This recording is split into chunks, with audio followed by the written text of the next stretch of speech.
بسم اللہ الرحمن الرحیم۔ السلام علیکم ورحمۃ اللہ وبرکاتہ۔ آج ہم آپ کو بتانے والے ہیں ایک ایسی عیسائی لڑکے کی داستان جو ایک معمولی سی بحث کے بعد مسلمان ہو گیا۔ یونیورسٹی کے مرکزی ہال میں بڑا ہنگامہ تھا۔ پادری سے سوالات پوچھے جا رہے تھے اور جب ان کی طرف سے تسلی بخش جواب نہیں ملتا تو لوگوں کی طرف سے شور مچانے کا سلسلہ شروع ہو جاتا تھا۔ معاملہ یہ تھا کہ تسلیت کے مسئلے پر لوگ سوال کرتے تھے لیکن پادری کے پاس لوگوں کو مطمئن کرنے کے لیے کچھ بھی نہیں تھا۔ پادری نے اپنے خطبے میں کہا تھا کہ خدا کا وجود 3 حصوں میں منقسم ہے۔ ان کی دلیل تھی کہ یہ کائنات اتنی بڑی ہے کہ اس کے کاموں کی نگرانی کے لیے خدا نے اپنے ذمہ داریوں کو اپنے بیٹے عیسیٰ علیہ السلام اور پاک روح مریم کے درمیان تقسیم کر دیا، اور اس نے فیصلہ صادر کیا کہ وہ اب تنہا کائنات کے نظام کو نہیں چلا سکتا۔ اس لیے خود کو آرام پہنچانے کے لیے اس نے حضرت عیسیٰ علیہ السلام اور پاک روح مریم کو اپنے اختیارات دے دیے۔ یہ بات سامعین کے لیے اس درجے عقل کے خلاف تھی کہ انہوں نے تشفیع حاصل کرنے کے لیے پادری سے سوالات کرنا شروع کر دیے۔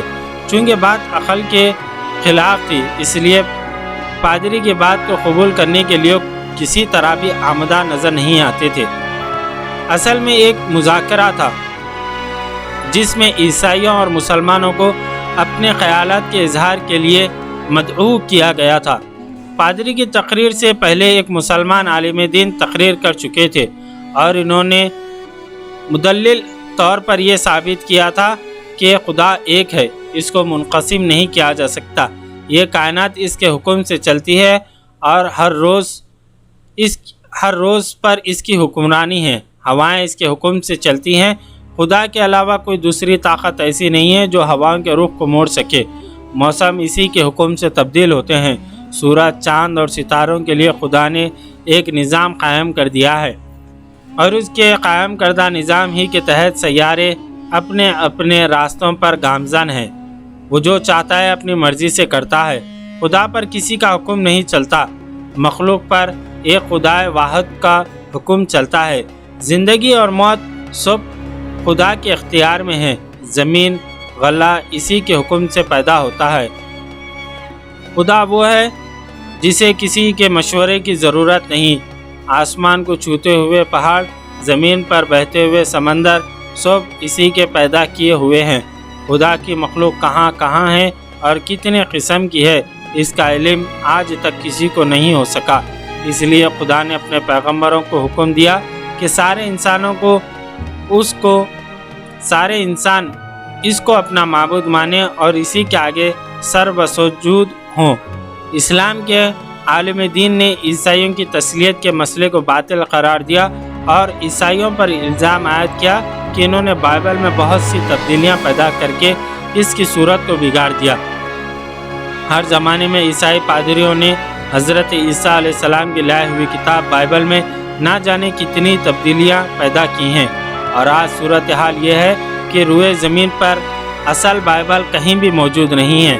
عیسائی دنیا میں طرح طرح کی کتابیں بائبل کے نام سے پڑھی جاتی ہیں۔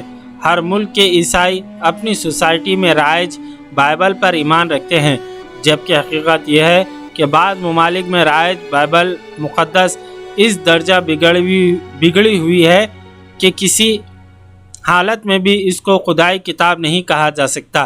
اس کے برخلاف قرآن مجید کو نازل ہوئے 1400 سال سے بھی زیادہ کا عرصہ گزر چکا ہے، لیکن اتنا عرصہ گزر جانے کے بعد بھی اس میں کہیں کوئی تبدیلی نہیں ہو سکی۔ حالت یہ ہے کہ اس کو پڑھنے کے لیے جو زیر و زبر لگائے گئے ہیں ان تک میں کسی طرح کی تبدیلی نہیں آئی۔ پوری زمین پر مسلمان ہر جگہ پھیلے ہوئے ہیں۔ ہر ملک کے مسلمان کی زبان مختلف ہے۔ تہذیب کے لحاظ سے مسلمان یکسانیت نہیں رکھتے، لیکن قرآن مجید کے معاملے میں ساری دنیا کے مسلمانوں میں حیرت انگیز یکسانیت موجود ہے۔ ہر ملک کے مسلمان جب قرآن مجید کی تلاوت کرتے ہیں تو ان سب کے پڑھنے کا طریقہ ایک ہی جیسا ہوتا ہے۔ مسلمان عربی جانے یا نہ جانے، لیکن قرآن مجید کو عربی لہجے میں ہی پڑھتے ہیں۔ قرآن مجید کے حق ہونے کی ایک ایسی روشن دلیل ہے جس کا مقابلہ عیسائی مذہب نہیں کر سکتا۔